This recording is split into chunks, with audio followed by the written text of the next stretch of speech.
Porque, mesmo com a redução do desemprego nos Estados Unidos, a bolsa norte-americana caiu. Galera, se liga nessa situação super contraintuitiva que aconteceu semana passada. Saiu uma notícia que, olhando para a economia do dia a dia, parecia excelente. O desemprego caiu, mais pessoas conseguiram trabalho e a economia norte-americana mostrou força. Só que, ao mesmo tempo, a bolsa despencou. E aí muita gente olha para isso e pensa, não era para acontecer exatamente o contrário? Porque, convenhamos, não é intuitivo imaginar que a bolsa pode cair justamente quando a economia está mostrando sinais de força. Se mais gente está empregada, mais gente está consumindo. Se mais gente está consumindo, as empresas tendem a vender mais. E se as empresas vendem mais, não seria natural imaginar que as ações daquela empresa iriam subir? Pois é justamente aí que muita gente se confunde. Para entender isso, primeiro a gente precisa diferenciar e entender as duas economias que acontecem ao mesmo tempo. Tem a economia que a gente vê na rua, que é a economia do dia a dia, a economia do povo, a economia do emprego, do consumo, das empresas contratando, da conta do supermercado. E tem a economia dos mercados financeiros, que é a economia da Faria Lima, da Bolsa de Valores, dos títulos públicos, dos juros futuros, do dólar e dos grandes investidores. Nem sempre essas duas economias contam a mesma história. E foi exatamente isso que aconteceu nos Estados Unidos. Saiu um dado de emprego muito melhor do que o esperado.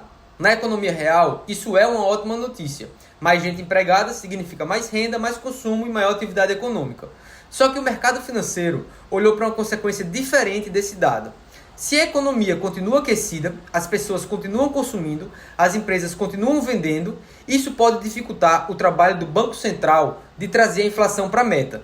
Por isso, aumentou a expectativa de que o Banco Central norte-americano mantenha os juros elevados por mais tempo. Juros mais altos costumam pressionar a Bolsa de Valores por alguns motivos. Vou comentar dois deles porque ajudam a entender bem o que aconteceu. O primeiro é o mais simples.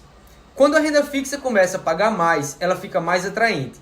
Então, parte dos investidores que estavam dispostos a correr risco na Bolsa de Valores passam a enxergar uma alternativa interessante em títulos públicos e outros investimentos mais conservadores passam a fazer mais sentido. Mas existe o segundo efeito, mais complexo e muito mais elegante, que na minha opinião é o mais interessante. Quando os analistas tentam estimar quanto a empresa vale, uma das abordagens mais utilizadas é o chamado modelo de valor presente, conhecido no mercado como valuation por fluxo de caixa descontado. A ideia é relativamente simples. Uma empresa vale hoje o valor dos benefícios econômicos que ela deve gerar para os seus acionistas no futuro, sejam eles lucros, dividendos ou fluxos de caixa. Mas existe um detalhe importante. Existe o valor do dinheiro no tempo. Receber R$100 hoje vale mais do que receber R$100 daqui a 10 anos.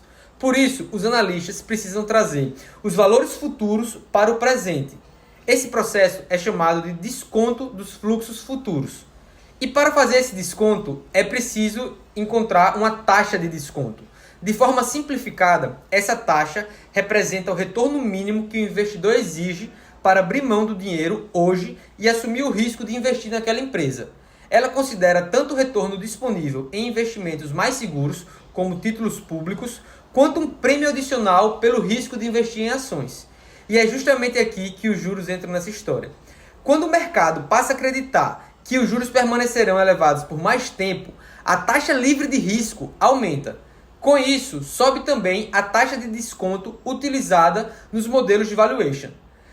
E quando essa taxa de desconto sobe, o valor presente dos lucros, dividendos e fluxos de caixas futuros diminui.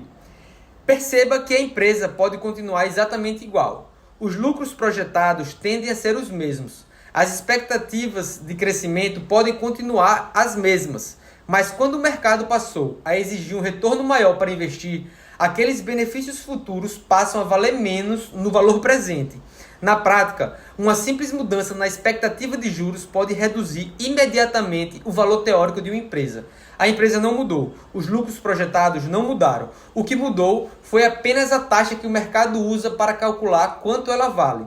E isso sozinho já pode justificar quedas importantes nas bolsas de valores. Por isso, muitas vezes, uma notícia positiva para a economia real pode acabar sendo negativa e causar perda de dinheiro para o mercado financeiro. Então, muitas vezes, uma notícia excelente para a economia pode ser ruim para a bolsa, porque a economia real e o mercado financeiro nem sempre estão contando a mesma história e possuem o mesmo objetivo. Foi exatamente isso que aconteceu nos Estados Unidos na semana passada.